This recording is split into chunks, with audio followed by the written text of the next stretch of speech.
Sekarang aku lagi ada di Desa Selokromo, mainan air nih sama anak daerah sini.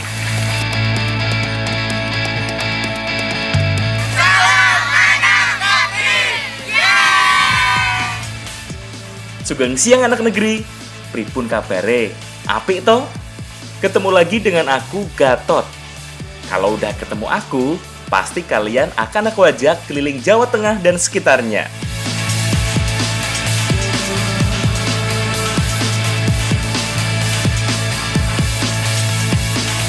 Oh, kok malah mbok pangani kok, Mas? Ya Allah, aku yang menjajal sithik iki lho. Kowe pengen mau piye? Ngeleh.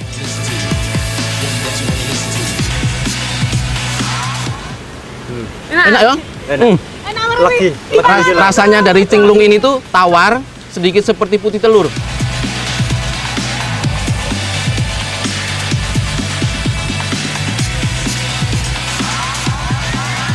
Ada juga tradisi panen raya yang mengarah ogoh-ogoh yang terbuat dari jerami.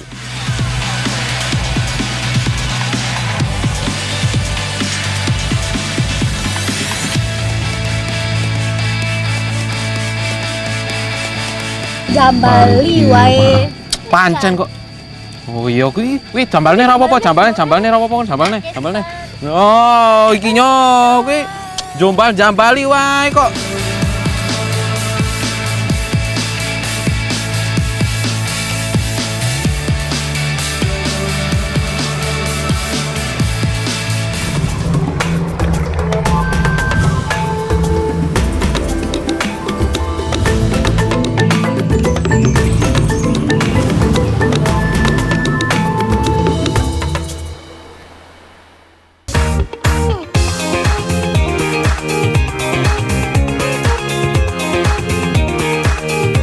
Selokromo adalah salah satu desa di Kabupaten Wonosobo.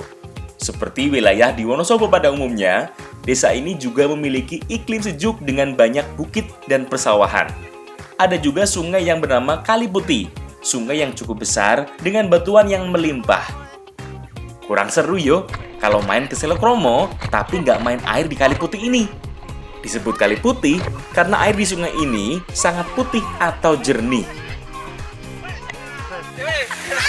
Sekarang aku lagi ada di Desa Selokromo, mainan air nih sama anak daerah sini. Dan nantinya aku bakal eksplor budaya serta kuliner yang ada di daerah sini. Ikuti keseruannya hanya di Jejak Anak Negeri. Ayo, mainan air! Nah, sebelum mengeksplor banyak hal di Desa Selokromo ini, aku mau main air dulu dengan anak-anak di sini, biar seger. Hehehe.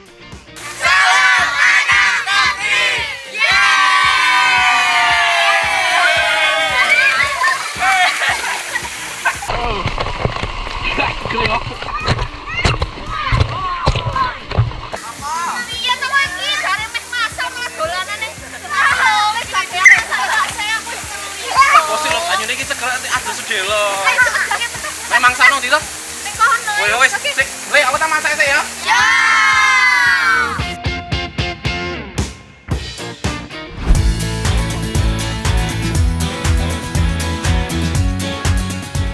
Ikan melon adalah salah satu jenis ikan air tawar yang biasa dikonsumsi.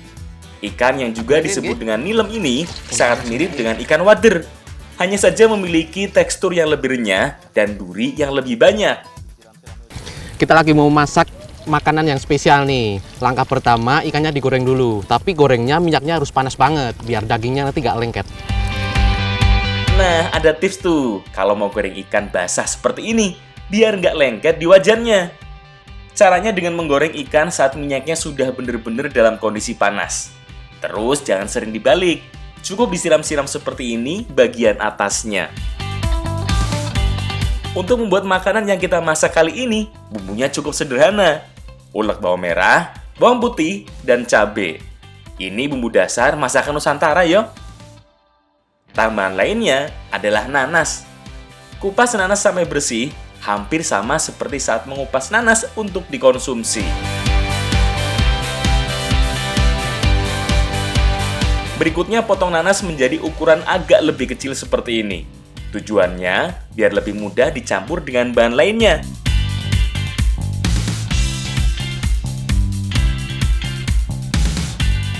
Bumbu tambahan lainnya adalah beberapa bumbu yang diiris, seperti cabai, daun bawang, dan tomat.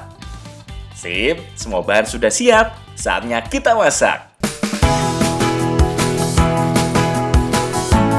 Pertama, tumis bumbu halus lebih dulu. Kemudian irisan cabai dan gula. Tunggu sebentar sampai harum dan matang. Apa malih niki? Mbak, apa nih lo? Salami iki, Mas. Salam apa? Salam cinta apa salam? Wah, salam cinta dan sayang dong. Setelah daun salam, tambahkan juga serai dan tomat. Wah, tambah seger kita tambah tomat. Ini.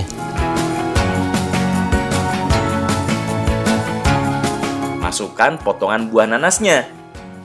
Nah, ikan melem ini bakal dimasak sambal nanas, makanya ditambahin sama buah nanas biar memberikan rasa asam dan manis. Terakhir masukkan juga ikan melem yang sudah digoreng sebelumnya. Aduk sebentar sampai semua tercampur rata. Dan ikan melem sambal nanas siap dihidangkan.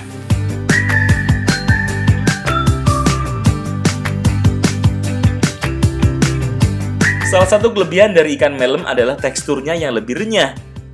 Apalagi kalau sudah digoreng kering sebelumnya. Duri-duri kecil yang tersebar jadi bukan masalah lagi yo.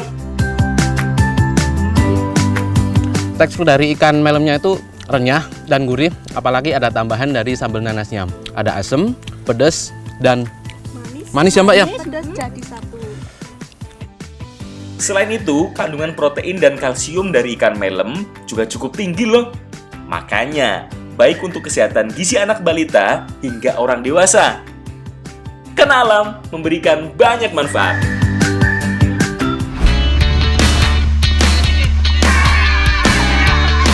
Ikan melem adalah ikan air tawar yang biasa ditemukan di sungai-sungai yang memiliki batuan cukup banyak. Makanya, sering juga ditemukan di Kali Putih yang ada di desa Selokromo ini.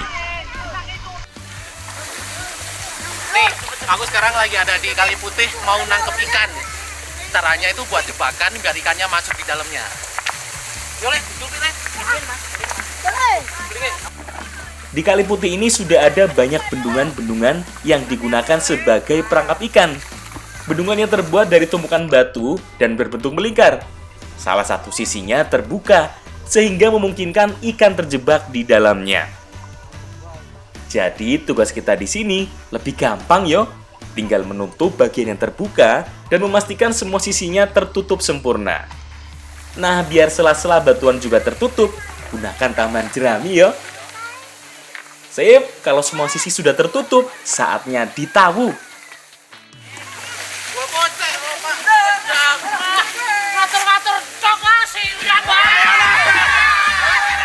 Walah, Pak RT jangan cuma nyuruh-nyuruh dong. Jadi basah semua atau malah.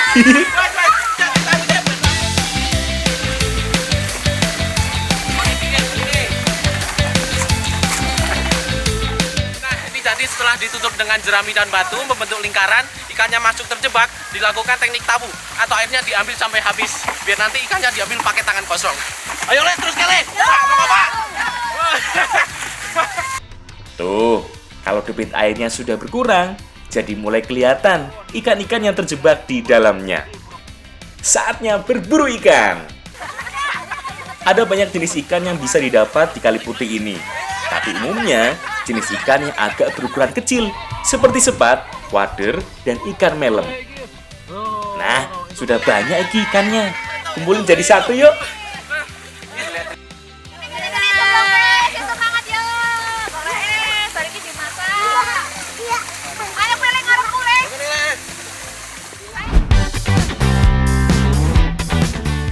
Masih di desa Selokromo, kita juga masih mau mengolah ikan melem. Kalau sebelumnya dimasak kering, sekarang mau kita masak jadi olahan yang berkuah. Ikan melem ini adalah sejenis ikan air tawar yang bisa dikonsumsi. Nah, kali ini kita bakal masak bikin ikan bumbu kuning. Bu, ini baru di nopo, Bu? Masak, Mas. Karena kita mau asapi lebih dulu ikan melemnya, tusuk dengan bilah bambu seperti ini, agar lebih mudah megangnya ya. Asapi ikan melem sampai matang dan warnanya berubah menjadi kecoklatan. Ingat, asapi ya, bukan dibakar. Makanya kita pakai serabut kelapa, biar lebih banyak menghasilkan asapnya. Asap panas yang mengenai ikan akan membuat ikan matang dan bisa bertahan lebih lama. Selain itu, aroma dan rasanya juga jadi lebih khas loh. Sambil menunggu ikan asapnya matang, Mbak Arin dan Ibu sedang mempersiapkan bumbu-bumbunya. Ada bumbu halus yang terdiri dari bawang merah, bawang putih, cabai, kemiri, dan kunyit. Tambahan lainnya adalah serai, salam, daun bawang, dan tomat. Nah, yang nggak boleh ketinggalan adalah santan. Makanya, parut kelapa sudah tua juga. Biar santannya lebih kental dan gurih. Nah, udah mateng iki ikan asapnya. Oh, lumayan kekali-kali. Loh, kok malah mbok pangani tomat. Ya Allah, aku yang menjajal sithik iki lho. Pengen mau piye? Ngeleh. Nyo, nak rasanya enak lho Isan. Oh, monggo Bu, ajeng mboten. Hehehe. Ya wis, semua bumbu dan bahan sudah siap toh. Sini, biar aku yang masakin. Tumis dulu bumbu halus plus semua bumbu lainnya sampai matang dan sampai harum. Kalau sudah benar-benar matang, masukkan santan. Bu, iwake kapan iki? Ya ampun bisa tomat sampai umah. Ah, selak ngeleh kula, Bu. Sabar ya, Mas. Iya, sik. Nah, udah mendidih ki santannya. Berarti sekarang masukkan ikan asapnya ya, Bu. Masak sebentar sampai agak kental dan semua bumbunya menyerap dalam ikan asap. Oh iya, biar makin sedap. Kalau mau bisa ditambah dengan tomat dan cabai. Sip, iki ikan melem asap kuah santan siap dihidangkan.